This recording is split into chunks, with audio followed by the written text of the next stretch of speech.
Shalom, mis hermanos, vamos a dar comienzo al estudio de la Parashá Naso. Está en Números capítulo 4, versículos del 21 en adelante hasta el capítulo 7, versículo 89. Tenemos como lecturas de Haftará a Jueces capítulo 13, versículos del 2 al 25 y Primera de Samuel capítulo 1 versículos del 1 al 20. Y tenemos varias lecturas en el Brit Hadashah como Mateo 26 versículos del 26 al 30, todo el capítulo de Lucas capítulo 1, Evangelio de Juan, capítulo 1, versículo del 29 al 34, Efesios, capítulo 4, versículo 16, Romanos, capítulo 4, versículo del 19 al 21. Bien, siguiendo la línea en la cual nosotros estudiamos la Torá, estudiando en este momento esta parte de Números, vamos a hacer una relación, una conexión entre las mujeres estériles que dieron hijos con votos nazareos. Ahora, hay varias preguntas. Una de ellas, ¿cómo está relacionada temáticamente la lectura de la Haftará al tema de la esterilidad de las matriarcas? La esposa de Manoa era estéril. Por lo tanto, vemos que la Torá ha enlazado temas importantes: esterilidad y nazareo o nazareato. Vemos también esta conexión en Primera de Samuel cuando leemos capítulo 1, versículo del 1 al 20. Ahora, ¿de cuál historia específicamente, Primera de Samuel, capítulo 1, versículos del 5 al 7, le recuerda la rivalidad entre Lea y Raquel? Sabemos que la esterilidad de Raquel tenía un mensaje profético mesiánico. Podríamos ver en estas historias de estas dos mujeres también lo mismo. Sabemos que Adonai le dio fuerza para concebir, por tanto, deberíamos esperar significado mesiánico con relación al producir vida de su vientre estéril o muerto. Un vientre estéril es un vientre muerto en cuanto a dar vida. Por eso es que siempre estudiamos que cuando encontramos figuras, tipologías, donde encontramos la muerte que se hace presente de alguna manera y de pronto vemos una intervención sobrenatural donde de ese estado aparente de muerte aparece vida, estamos enseguida relacionándolo con un mensaje profético del Mesías. Sobre todo cuando estos mensajes están relacionados con el número 3, ya sea o 30 o 300 o 3000. Entonces, esa es la línea de relación temática que nosotros seguimos en las historias de la Torá, en el estudio de la Torá. Ahora, encontramos también en el pasado una relación entre el voto nazareo y el sacerdocio. Específicamente con el sumo sacerdocio. En Primera de Samuel, capítulo 1, en el versículo 8 al 18, ¿vemos nosotros alguna conexión con el voto nazareo? Sí. Ana hizo un voto para dedicar a su hijo como nazareo. Ana estaba orando en esta historia, es importante. Estaba intercediendo desde su corazón. Aunque sus labios se movían, ella no hacía ningún sonido que le diera una pista al sacerdote Elí que la estaba mirando. Esto es notablemente similar a las instrucciones para el voto nazareo. Cuando Elí le pregunta, mujer, ¿estás ebria? O pensaba que ella estuviera ebria. Ella le dice, no he bebido ni sidra ni vino. Ojo, no he bebido ni sidra ni vino. Luego esto nos da una pequeña indicación que esta varona estaba haciendo también el voto nazareo. Como aprendimos, el voto nazareo no era únicamente para hombres, sino también para mujeres. Elí la había acusado a ella como si estuviera ebria, borracha. Ahora, cuando ella declara que ella no ha bebido ni vino ni sidra, la respuesta la delata a ella como una mujer que estaba en el voto nazareo. Ella sabía lo que era el voto nazareo. ¿Por qué? Porque cuando ella habla con el Altísimo, le promete a su hijo hacer lo mismo. Dice, sabemos que Samuel funcionó como un sumo sacerdote en Israel. ¿Cómo lo sabemos? Porque Samuel ofrecía sacrificios. Tengamos esto presente.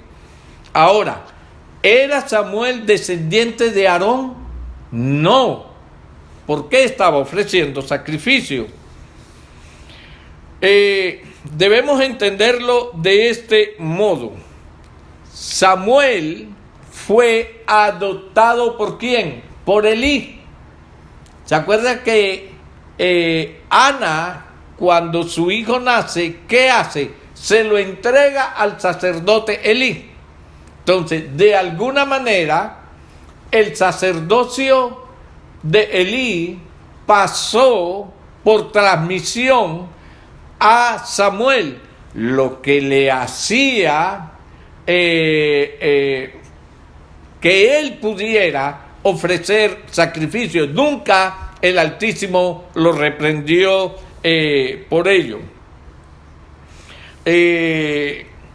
La conexión es bien fuerte ahí, de Elí con Samuel ofreciendo sacrificio, aunque no era levita. Ahora, hemos visto el ejemplo de estas dos mujeres dando luz a hombres que van a cumplir otros votos nazareos y un ministerio bien importante. Ahora, vamos a ver otro hombre destinado en el Brit Hadashah para representar el voto nazareo. Vamos a hablar de Juan el Bautista. Cuando leemos cuando leemos Lucas capítulo 1, vemos que de alguna manera Juan está conectado con el voto nazareo. El padre de Juan era ¿qué? Sacerdote. ¿Estamos claros en eso?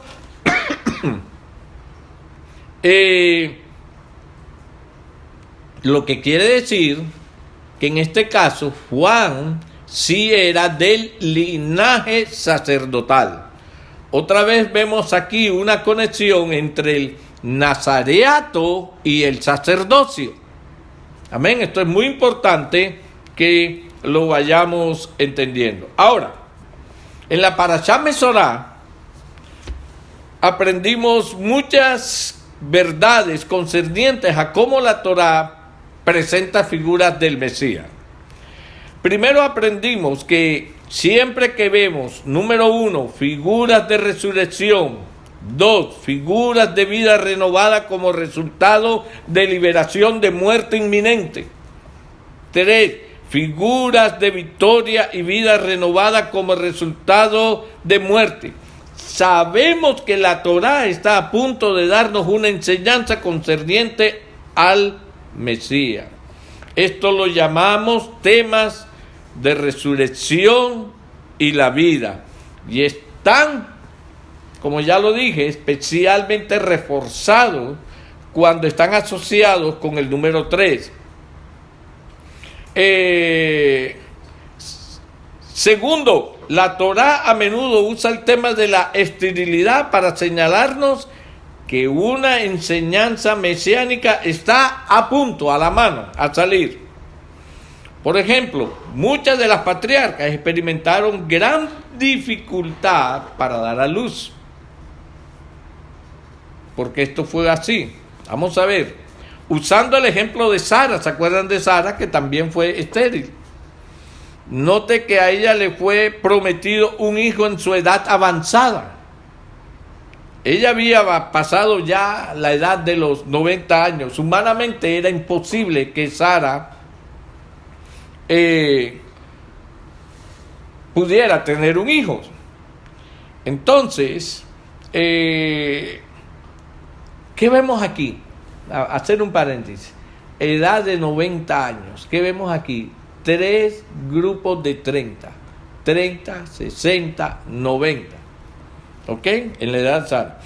Nosotros nos preguntamos, ¿cómo podemos ver la resurrección de la muerte en este ejemplo? Bueno, vamos a leer un momento Romanos capítulo 4. Romanos capítulo 4. Rapidito vamos a ir allí a Romanos capítulo 4 y vamos a leer del versículo 19 al 21, que nos dice lo siguiente: porque me he pasado un momentico, Romanos, ahora sí, Romanos capítulo 4, versículo del 19 al 21, dice: y no se debilitó en la fe al considerar su cuerpo que estaba ya, ¿qué dice? Como muerto, siendo casi de 100 años, o la esterilidad de la matriz de Sara. Tampoco dudó por incredulidad de la promesa de Elohim, sino que se fortaleció en fe, dando gloria a Elohim. 21. Plenamente convencido de que era también poderoso para hacer todo lo que había prometido. Unos cuerpos que estaban prácticamente muertos, de pronto los vemos dando a luz. ¿Eso qué quiere decir? Que allí hay un mensaje profético. Nos estaban ya anunciando la venida del Mashiach y cómo Él nos iba a rescatar de una muerte espiritual a una vida eterna. ¡Aleluya! Ahora, nosotros nos asombramos de ver cómo el apóstol Pablo pudo verlo. Perdón, hermano.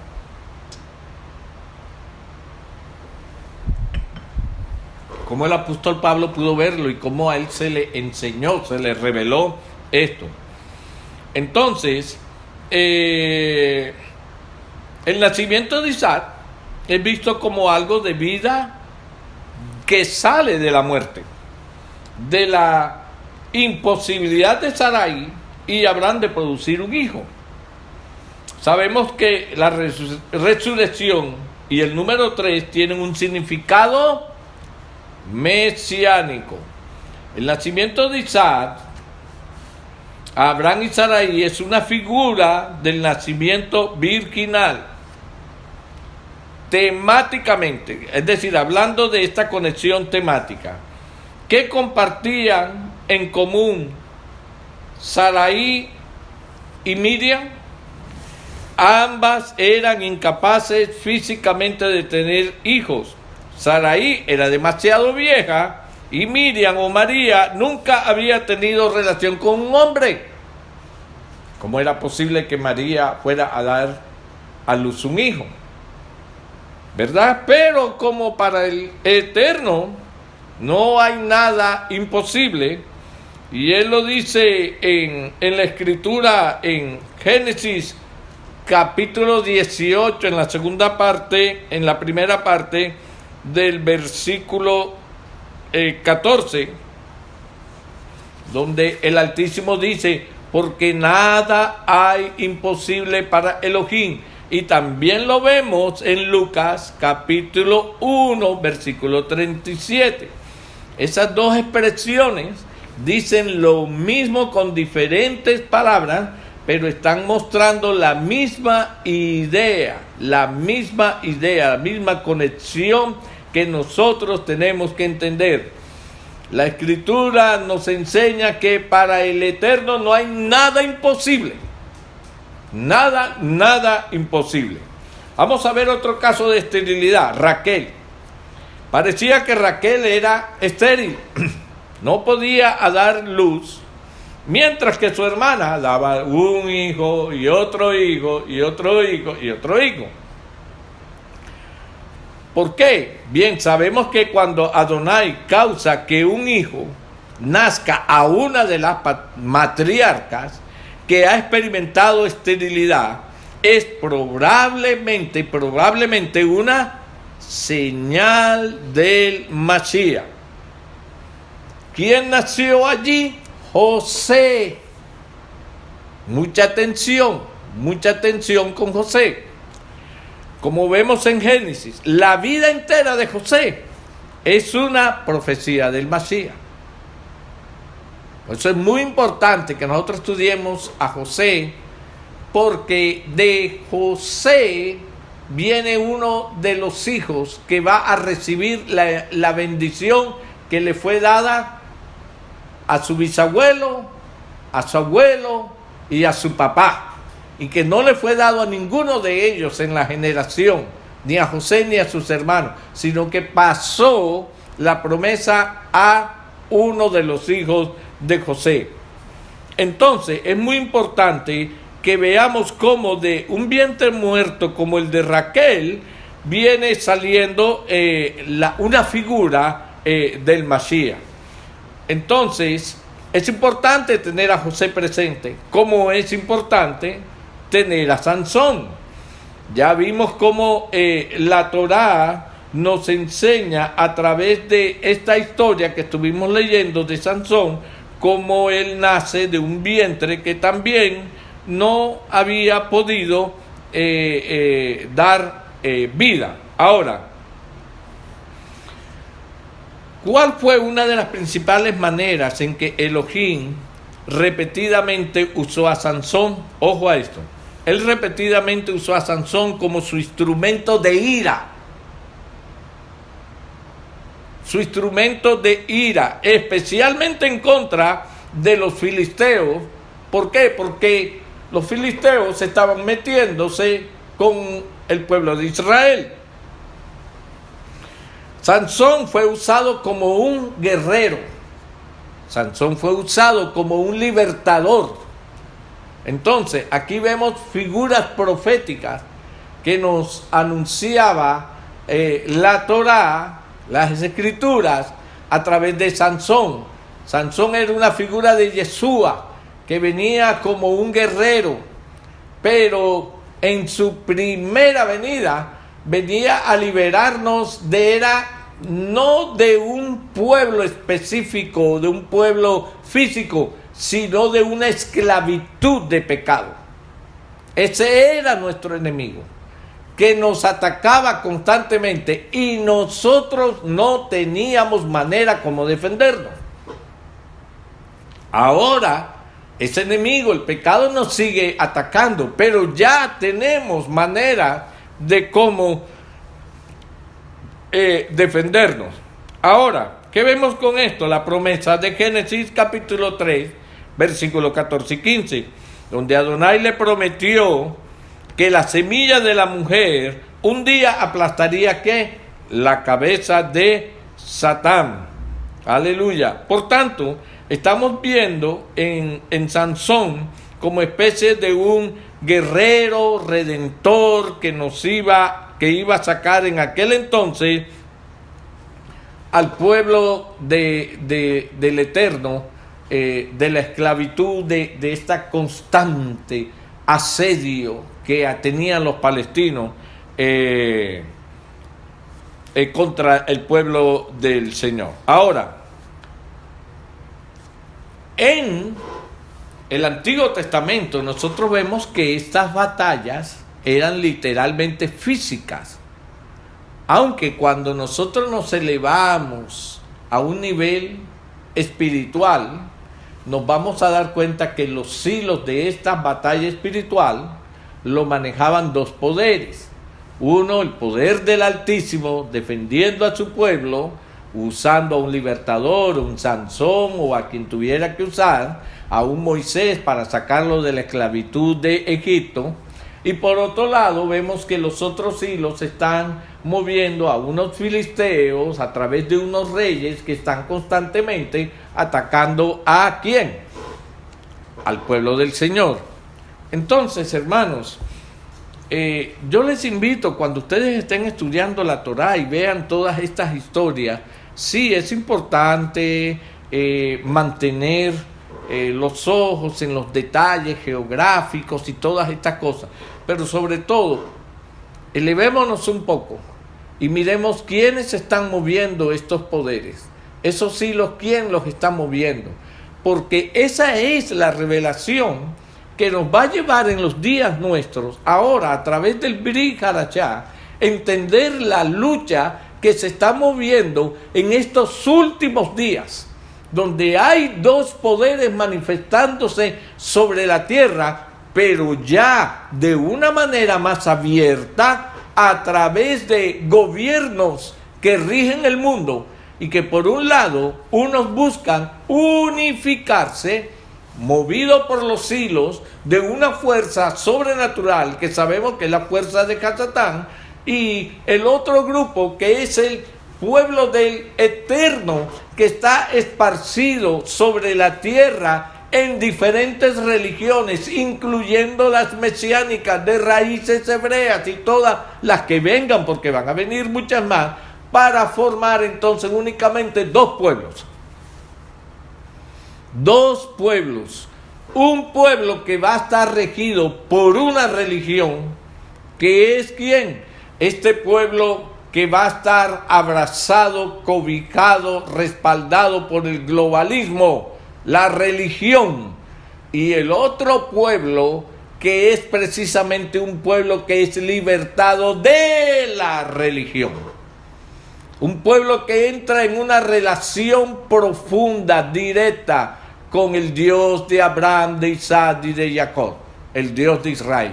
Y yo oro y espero que usted y yo seamos parte de ese pueblo. Entonces, vemos cómo la Escritura también nos habla de cómo Moisés fue usado para liberarnos de la esclavitud del pecado. Fue un líder guerrero, dirigió algunas batallas, fue profeta, tuvo muchos papeles en cuanto a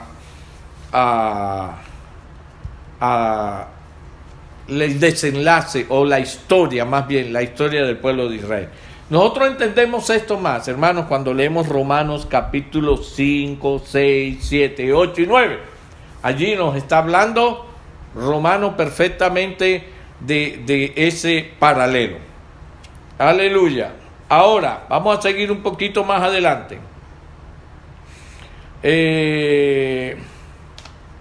La guerra de Sansón y los filisteos, sabemos que son dos guerras hoy en día, nosotros sabemos que son dos guerras espirituales. Ahora, en Sansón hay algo muy peculiar, está en el versículo 30 del capítulo 16 de Jueces. Jueces capítulo 16, verso 30, sobre todo en la parte B, donde dice la Escritura, hablando de Sansón, dice: y los que mató al morir fueron mucho más que los que había matado durante su vida. Vamos a ver qué nos dice Colosenses referente a esto. Colosenses, vamos al libro de Colosenses, al capítulo 2. Aleluya. Colosenses, capítulo 2, y vayamos al versículo 15. Dice la Escritura lo siguiente: despojando a los principados y a las potestades, los exhibió públicamente, triunfando sobre ellos en el madero, en la cruz. Nosotros sabemos que Sansón en vida tuvo que pelear algunas batallas donde cogió una quijada de un león, mató un poco de filisteo, y hubieron otras batallas donde él mató muchos filisteos, ¿verdad? Batallas donde mataba a un filisteo, a otro y a otro. Pero la Escritura dice que el día que Sansón salió, porque querían hacer de él burla, porque le habían sacado los ojos, él se aferró a 2 columnas, y con esas 2 columnas las derribó, y se vino todo aquel palacio de gobierno abajo, y mató a todos los líderes religiosos y gobernantes que estaban en ese momento. Mató a todos los líderes. Aquí, en este versículo de Colosenses, nos dice algo similar sobre Yeshua, algo que Yeshua hizo en el madero. Dice: y despojando a los principados y las potestades. Eran autoridades espirituales que Yeshua estaba destruyendo, venciéndolos allí. Como Sansón lo hizo en ese día, cuando él estaba en ese lugar donde hacían burla de él, y se habían reunido los príncipes de todos los pueblos de allí alrededor a ver al gran Sansón convertido en un hombre común y corriente. Había cometido un grave error. No se habían dado cuenta que Sansón le había crecido nuevamente su pelo, donde estaba su fuerza, y él vino, decimos que la fuerza estaba en su pelo, pero un pelo no tiene fuerza, eso nosotros lo sabemos, pero era la obediencia al nazareato de no cortarse el pelo. Esa obediencia fue lo que le dio su fuerza. Por eso siempre lo recalco: la obediencia, el camino a la bendición; la obediencia, el camino a la prosperidad; la obediencia, el camino a los milagros, en fin, importantísimo esto. Entonces, Sansón lo hace, recupera la fuerza, y todos esos príncipes que estaban allí de los pueblos también cayeron. Aleluya. Qué importante tener esto presente. Ahora, aquí vemos que Yeshua hizo muchos milagros, ¿verdad? Sanó a ciegos, a los sordos, mudos, paralíticos se levantaron, en fin, también con panes y peces alimentó multitudes, hizo grandes milagros. Pero el verdadero y más grande milagro lo hizo Yeshua cuando él fue al madero, y en el madero él venció al que hasta entonces tenía autoridad sobre nosotros a causa del pecado. Esa fue la mayor victoria. De allí Yeshua le da salvación a muchos más, pero muchísimos más, de los que en vida le había dado milagros y bendiciones. Hebreos capítulo 2, versículo del 14 al 15 nos dice: así que por cuanto los hijos participaron de carne y sangre, él también participó de lo mismo para destruir por medio de la muerte al que tenía el imperio de la muerte. Esto es, al diablo, a Satán, y librar a todos, o sea, a todos nosotros, los que por temor a la muerte estaban durante toda la vida sujetos a servidumbre. Hay todavía, existe rasgos de eso. Hay un común temor a la muerte en nosotros. A nosotros nos anuncian que tenemos una enfermedad mortal. ¡Ay, no! ¿Y si llegó el momento? Me lo están avisando. Entonces me preparo para irme en paz y en regocijo a encontrarme con el Altísimo. Siempre me gustó la figura que usó en un día un predicador. Dice: bueno, nosotros cuando aceptamos a Jesús como nuestro Salvador, ¿cuál era ahora nuestra esperanza? Que un día, cuando muriéramos, íbamos a encontrarnos nuevamente con Él en el cielo. Bueno, hoy en día hay algunas enseñanzas que dicen que eso no es así, que no es en el cielo. Pero nosotros, los que sí creemos que vamos a encontrarnos con Él algún día en el cielo. Y él preguntaba: ¿es así o no es así? Todo el mundo decía: amén, amén. Y dice: ¿y qué pasa si nos vamos antes? Usted pensaba que se iba a ir a los 80, a los 90. ¿Y qué pasa si nos vamos antes? ¿Cuál es el susto? Lo importante es que nos vamos con Él. Lo que pasa es que cuando no se tiene la seguridad que nos vamos con Él, porque nuestra vida no ha sido sincera con Él, entonces ahí está el temor. Eso es lo que está pasando. Ahora, vamos a hacer otro paralelo entre dos hombres, uno del Antiguo Testamento llamado así, y vamos a ver Juan el Bautista. Ya hemos visto que las madres de Samuel y Juan el Bautista antes fueron, todas, las dos fueron estériles, eso lo tenemos claro. Hemos visto también que ellos fueron nazareos desde el nacimiento. Veamos si sus ministerios están conectados temáticamente. Recordemos, Yeshua dijo que las historias de la Torá enseñaban acerca de Él, acuérdense de eso. Además, como hemos aprendido muchas veces en nuestros estudios, muchas acciones de los antiguos patriarcas y santos fueron sombras proféticas de eventos futuros.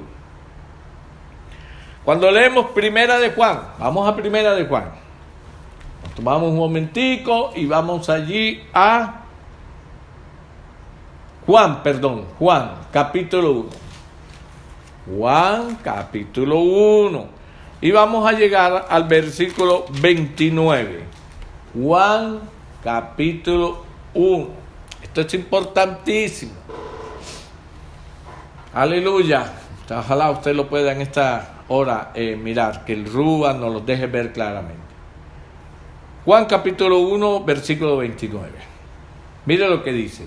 El siguiente día vio Juan a Yeshua que venía a él y dijo: he aquí el Cordero de Dios que quita el pecado del mundo. Es decir, la gente estaba familiarizada con lo que era un cordero, como en el templo se sacrificaban corderos y todo para perdón de pecados. Cada persona compraba su cordero y lo llevaba para sacrificio. Pero aquí Juan el Bautista está haciendo un anuncio diferente. Dice que este es el Cordero de Dios. No era el Cordero de ningún hombre. Era el Cordero de Dios que quita el pecado del mundo. Eso chocaba, porque nunca se había oído que Dios ofrecía un cordero. Se oía de que era el hombre quien ofrecía el cordero. En el versículo 30 dice: Este es aquel de quien yo dije, después de mí viene un varón, el cual es antes de mí porque era primero que yo. Porque era primero que yo. Y yo no le conocía. ¿Cómo lo pudo distinguir? Mas para que fuese manifestado a Israel, por esto vine yo bautizando con agua. También dio Juan testimonio diciendo, vi al Rúa que descendía del cielo como paloma y permaneció sobre él. Y yo no le conocía, pero el que me envió a bautizar con agua. ¿Quién lo envió a él a bautizar con agua? Muy importante esa pregunta. ¿Quién envió a Juan el Bautista a bautizar con agua y a darle las instrucciones de cómo hacerlo? Pues el judaísmo practicaba un bautismo, pero ¿quién le autorizó a él, a Juan el Bautista, a que lo hiciera? Aquel me dijo, sobre quien veas descender el Rúa y que permanece sobre él, ese es el que bautiza con el Rúa HaKodesh. Aquí se está haciendo anunciando un nuevo bautismo, un nuevo sumergir profundo en un mover del Rúa.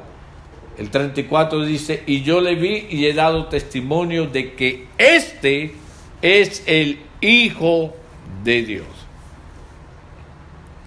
Ahora, en esta historia, ¿qué conexión temática encontramos entre el ministerio de Samuel y el ministerio de Juan el Bautista? Ojo a esto. Samuel fue un profeta enviado a revelar a Israel la elección de Adonai como rey en Israel. Es decir, Samuel fue enviado por Dios para revelarle a Israel quién iba a ser el rey de Israel. ¿Lo tenemos claro? Ok. Juan el Bautista fue enviado para revelar al Rey de Reyes a Israel. Entonces aquí vemos la conexión que hay entre Samuel y Juan el Bautista. Aleluya. ¿Cómo están las historias de Samuel y David y Juan el Bautista y Yeshua temáticamente relacionadas en respecto a la palabra ungir? Aquí es importante ungir, la palabra ungir. Juan el Bautista de alguna manera fue el instrumento para revelar la unción de Yeshua a través del bautismo, a través del Espíritu Santo. Juan el Bautista fue el instrumento para eso, para revelar lo que era la unción, cuando el Rúa descendió sobre Yeshua. Samuel fue enviado a ungir al rey David como rey. Entonces, cuando nosotros llegamos a este entendimiento, vamos viendo más que todos estos episodios, historias, acontecimientos, solo tenían un propósito y era anunciar la venida de Yeshua. Yeshua como el Rey de Reyes y Señor de Señores. Y aquí vimos en ambos casos como el Rúa HaKodesh descendió sobre estos personajes, en ambos casos. Eso lo tenemos nosotros bien claro. Entonces vemos que la Torá por todos lados nos está hablando de Yeshua, del Mashiach. Ahora, en estos tiempos, a través del Rúa, ojo, la Escritura nos va a dar el discernimiento para entender cuando se habla de la primera venida, que ya la sabemos que se cumplió, y cuando se habla de la segunda venida. El Rúa nos va a dar el entendimiento cuando la Torá, el Tanat, las Escrituras nos están hablando proféticamente de la primera venida y la segunda venida. Y para eso tenemos las dos grandes e infalibles e inequívocas herramientas, que son la Torá a través del Brit Hadashah. Porque si nada más tenemos la Torá, tenemos media información. Si nada más tenemos el Brit Hadashah, tenemos media información. Pero si tenemos las dos, tenemos la revelación completa. Brit Hadashah a través del Ruach HaKodesh, porque también está la letra que es muerta completamente. Ahora, mis hermanos, vamos a ver ahora, ya para terminar con esto, cómo la Torá enlaza al sumo sacerdote con el voto nazareo. Esto es importantísimo, porque nosotros tenemos sumos sacerdotes en la Torá y un sumo sacerdote sobre el cual hacemos mucho énfasis, y estamos esperanzados en ver los ritos, las instrucciones de el sacerdocio de Aarón, de Levítico, de los sacrificios, esperanzados cuando se construya el templo todo, y estaremos todos ofreciendo de Shabbat en Shabbat y todo. Sí, vamos a estar ofreciendo, pero en un templo diferente, no en el que algunos tienen la esperanza que se construya. Es un tipo de templo diferente, del cual la Escritura nos habla y no le hemos prestado mucha atención. Y vamos a estar ofreciendo unos sacrificios diferentes, del cual la Escritura nos habla y no le prestamos atención. Y vamos a tener un sumo sacerdocio ejerciéndose, pero ya no es el sacerdocio de Aarón. Eso yo sé que golpea fuerte, pero estúdialo y se va a dar cuenta. Ahora, vimos claramente que la Torá enlaza el nazareo o el nazareato al sumo sacerdote. Sabiendo la declaración de Yeshua que la Torá enseña acerca de él, vamos a ver el significado mesiánico y la conexión que hay y las instrucciones concernientes al voto nazareo. En Génesis aprendimos que la vida de José estaba literalmente superabundando con símbolos, figuras mesiánicas. Difícilmente uno puede mantener la cantidad de alusiones mesiánicas encontradas en la vida de José e ignorarlas. Es muy difícil que alguien lea eso y no se dé cuenta de que, oye, esto era para Yeshua, Ahora, pero es importante que aprendamos esto. ¿Sabíamos nosotros que la Torá se refiere a José como un nazareo? Como alguien que practicó el voto nazareato, y la Escritura nos lo da 2 veces. Vamos a ver la sombra de esta revelación. Génesis 49, versículo 26. Mira lo que dice la Escritura. Yo voy a referirme a esta parte. Génesis 49, versículo 26. Ojo a esta parte. ¿Se acuerdan cuando les hablé de la cabeza? Que les dije, ojo con la expresión de la cabeza. Okay. Dice, serán sobre la cabeza de José y sobre la frente de aquel que fue separado de entre sus hermanos. ¿Por qué habla sobre la cabeza de José? Porque la cabeza era figura del voto nazareato. ¿Se acuerdan que te lo dije? Ojo con la cabeza. ¿Por qué se le dice que no se corte el pelo? Ojo con la cabeza. Bueno, vamos a ver otro texto. Deuteronomio capítulo 33, versículo 16. No se preocupe que vamos a verlo poco a poco más claro. Dice, y venga sobre la cabeza de José y sobre la frente de aquel que es separado de entre sus hermanos. Estos dos textos indiscutiblemente nos están hablando de ¿quién? De José. Ahora, cuando nosotros miramos Números capítulo 6, versículos del 7 al 8, vamos otra vez a Números. Por eso es importante que nos leamos las lecturas de la Haftará. Números capítulo 6, versículos del 7 al 8. Dice, ni aun por su padre, ni por su madre, ni por su hermano, ni por su hermana podrá contaminarse cuando muera, porque la consagración de su Elohim tiene ¿sobre qué?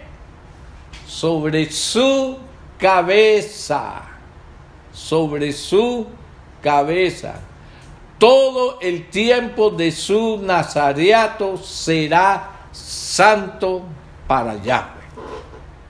Interesantísimo ver cómo la Torá nos relaciona la cabeza de José con el nazareato del libro de Números y que estuvimos leyéndolo.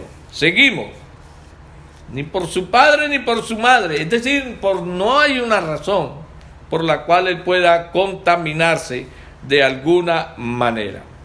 Ahora, podemos ver claramente la conexión a través del uso de las palabras sobre la cabeza y el concepto de separación. Ojo ahora con esta palabra, separación. Miremos cómo se dice que el nazareo es que santo, ¿para quién? Para Yahweh. Ahora lo acabamos de leer. ¿Ha visto esta frase antes? Santo para Yahweh. ¿En dónde hemos visto esta frase anteriormente? Está en Éxodo 39, versículo 30. Dice que la corona que se le ponía a Aarón sobre su cabeza tenía las palabras ¿cuáles? Santidad a Yahweh. Santidad a Yahweh. ¿Dónde estaban? Sobre la corona que se le ponían sobre la cabeza. Entonces, esta corona era una figura ¿de qué? Del sacerdocio en su separación y su santificación y devoción ¿para quién? Para Yahweh. Pero esa figura, la Torá nos las está también señalando a través de José.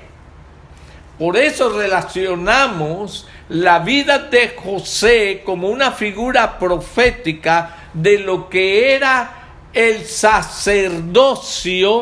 Oiga esto, y más que el sacerdocio, la consagración del sacerdocio a través de ¿qué? Del voto nazareo.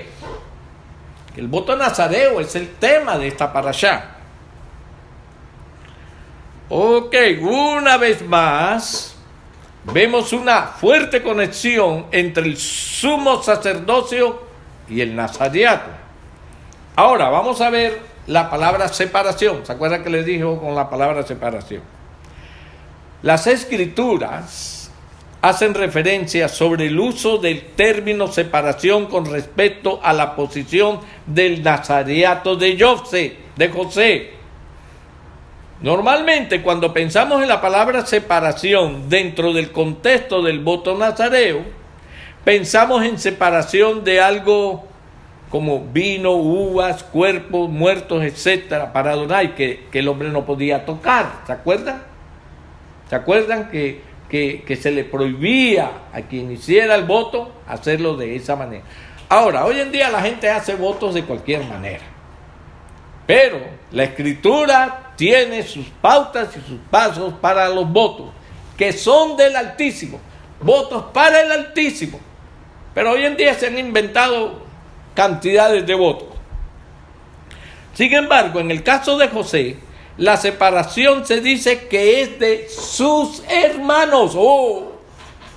Eso es fuerte. Separado de sus hermanos. ¿Qué nos está diciendo aquí la Torá? Hermano, quien realmente quiere hacer un voto de consagración y devoción, tiene que separarse de sus hermanos. Pastor, ¿qué está diciendo?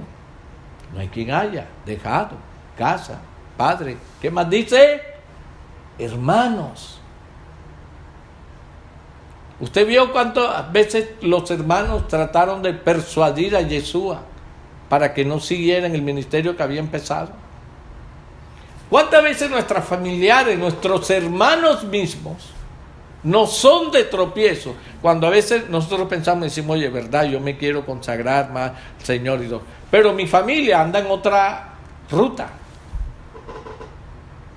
Mi familia ve las buenas nuevas, el Evangelio de otra manera. Y llega el momento donde si yo quiero hacer una consagración verdadera al Señor, tengo que tomar decisiones. Entonces, vamos a ver cómo estas conexiones hablaban exactamente de Yeshua. Vamos a ver, por ejemplo, Mateo 26, 29.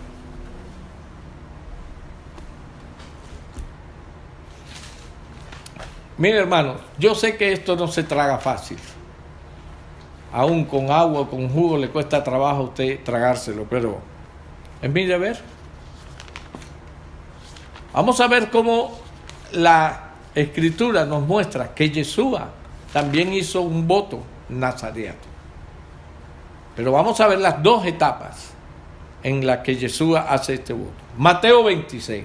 Vamos a prestar atención a esta declaración de Yeshua en Mateo 26, versículo 29.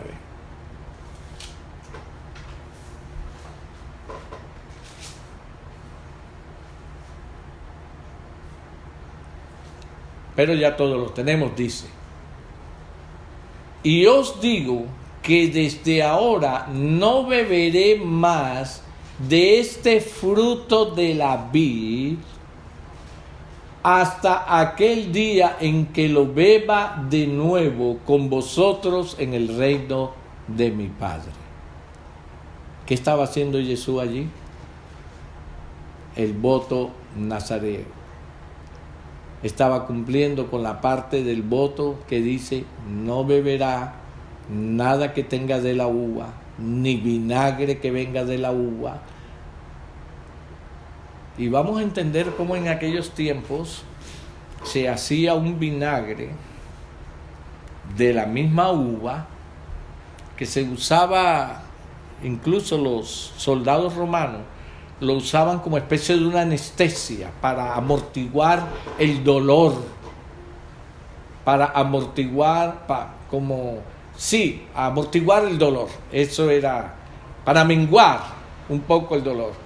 Entonces ellos tomaban ese vinagre y producían el cuerpo X o Y cosas, y el dolor como que se disimulaba un poquito más. Entonces Jesús está diciendo aquí que él no va a beber más de este fruto de la vid hasta el día en que lo beba de nuevo, porque dice que lo va a beber de nuevo con nosotros en el reino de su Padre. Aleluya. Ahora vayamos a Mateo 27, versículo 34.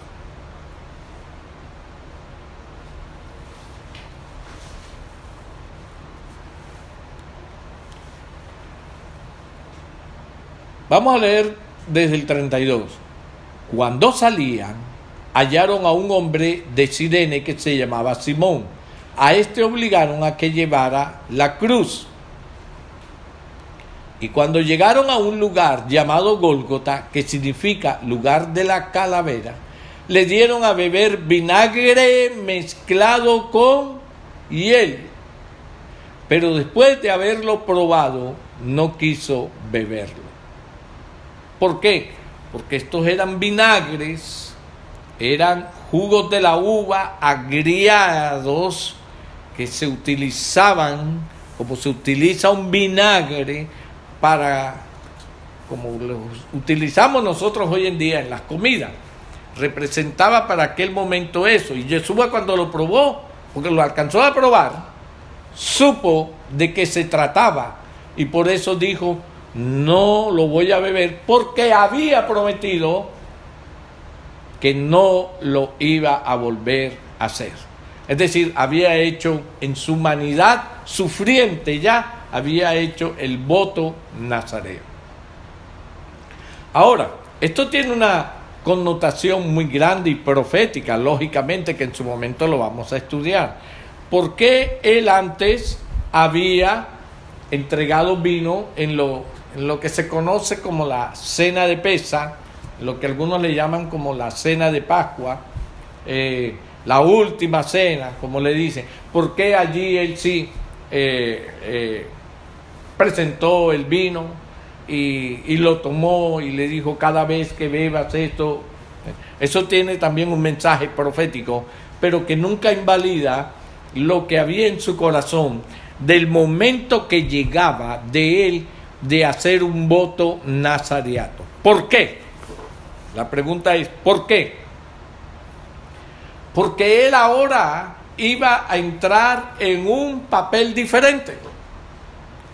¿Cuál era el papel diferente al cual él iba a entrar ahora?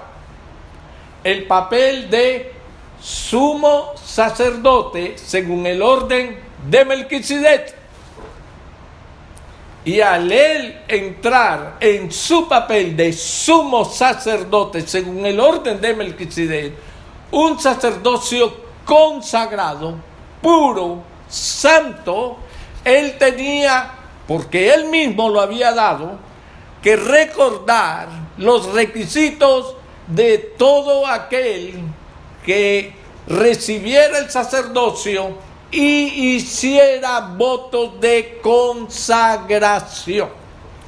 Él sabía que desde ese momento empezaba en él la etapa del sumo sacerdote consagrado para ejercer ese ministerio.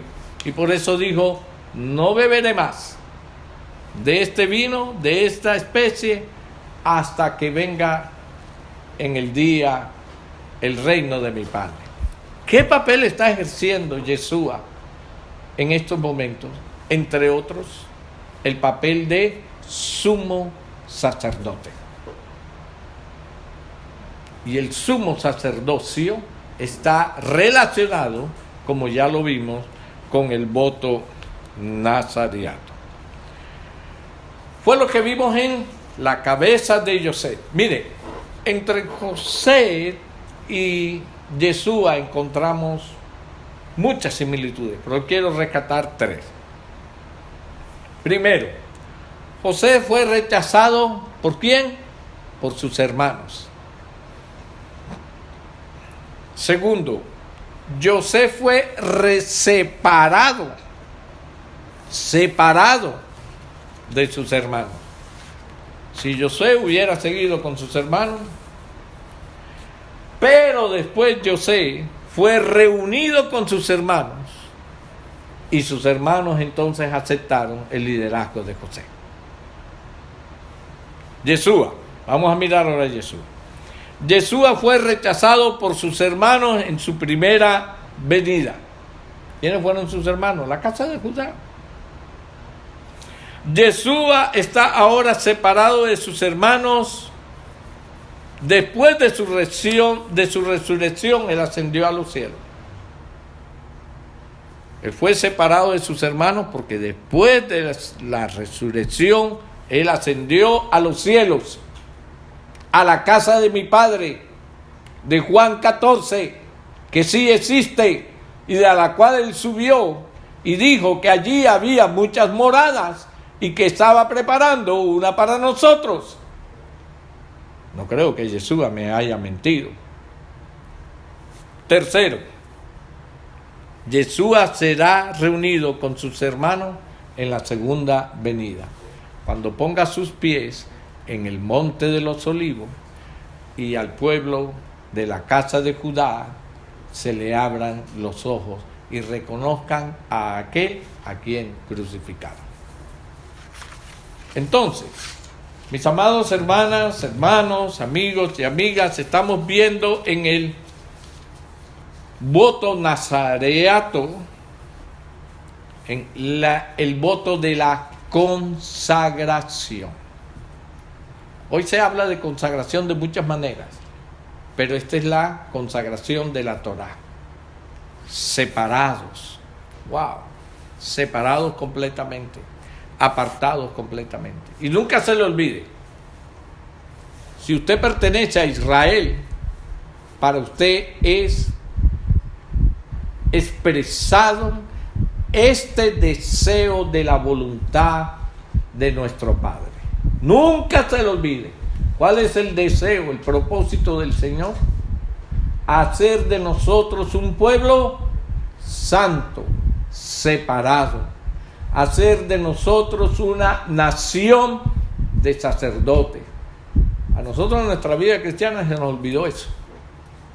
Y ahora, al llegar a las raíces de nuestra fe, se nos está hablando de muchas cosas, pero no se nos está haciendo el primer énfasis del Altísimo cuando está haciendo el pacto matrimonial con su novia. Porque yo quiero hacer de vosotros un pueblo santo, un pueblo de sacerdotes. Que el Altísimo envíe el Ruach HaKodesh sobre tu vida y el Ruach te revele esta verdad y este llamamiento a la santidad. Sed santos como yo soy santo. Shalom y bendiciones. ¿Te gustó este mensaje? Te invitamos a suscribirte a nuestro canal de YouTube y activar la campana para estar al tanto de nuevos videos. Síguenos en Instagram @Ministerio Puerta de Salvación y en Twitter @Ministerio MPS. Shalom y bendiciones.